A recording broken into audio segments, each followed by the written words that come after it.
কারোর সাথে যদি আমার ভাব থাকে ওর কিন্তু চোখের দিকে তাকাইলে ও বুঝতে পারবে যে না ওর সাথে আমার বেশি একটা আছে। ওই আর আমি বুঝবো, এছাড়া তৃতীয় ব্যক্তি বোঝার কোনো শক্তি নাই। যদি তৃতীয় ব্যক্তি কেউ না জানে তাহলে জানার কোনো শক্তি নাই, আছে নাই। আর প্রথম প্রথম যদি কেউ ভালোবাসে প্রেম করে তাহলে মনে করেন তো শেষ, একবারে শেষ।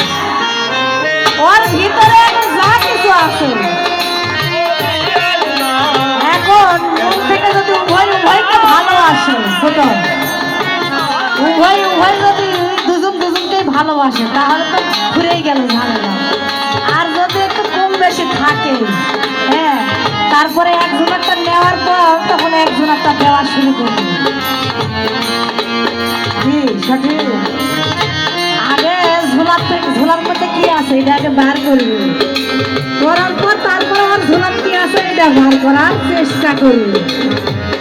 হ্যাঁ, কিন্তু জীবনে আসলে সত্যি কথার ভাত নাই, একটা খারাপ ভাষা আছে, গ্রামের ভাষায় ওইটা আর বললাম না। হ্যাঁ,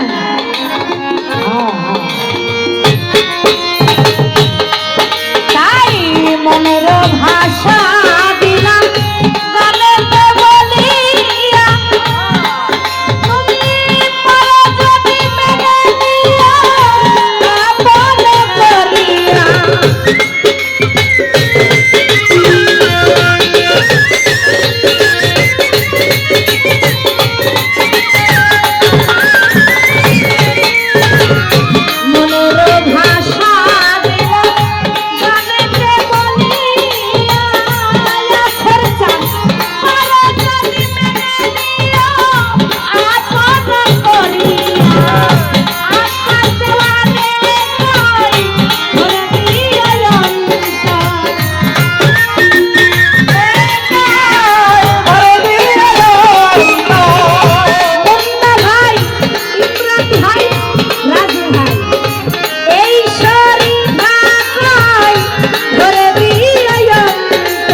হ্যালো, চোখের দিকে না তাকালে কিন্তু ভালো লাগে না। জানি না আপনাদের কেমন লাগতেছে গান, কিন্তু মনে হয় ভালো লাগারই কথা। যাই হোক, সবার ভালোবাসা সবার প্রতি হয় না, সবার প্রেম সবার প্রতি জমাও না। আমার বন্ধু বন্যা শরীফ পাপার গান শুনে তাকে 100 টাকাতে পুরস্কৃত করেছে। কিন্তু একটা জিনিস খেয়াল করে আমি দেখছি, যে আমায় ভালোবাসে না ওই কিন্তু সর্বশেষে আমার প্রেমে পড়ে যায়। তাই না? হ্যাঁ, তাই বলছি যে মুন্না ভাইকে সামলায় রাখে, ওরা যেন প্রেমে টেমে না করে।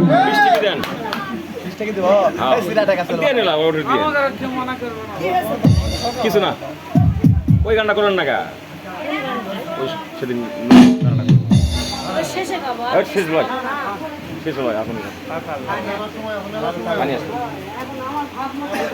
তো আমার অনেক ইচ্ছা ওই গানটা গাওয়া। আমাকে আমি কিন্তু এই গানটা গাওয়ার জন্য আশা করিনি, কিন্তু ভাইদের অনুরোধে আমি এই গানটা গাইছি। হ্যাঁ, কারণ কিছু কিছু গান আছে কেউ অনুরোধ না করলে আমি গাই না। মিতার বকশিস আছে।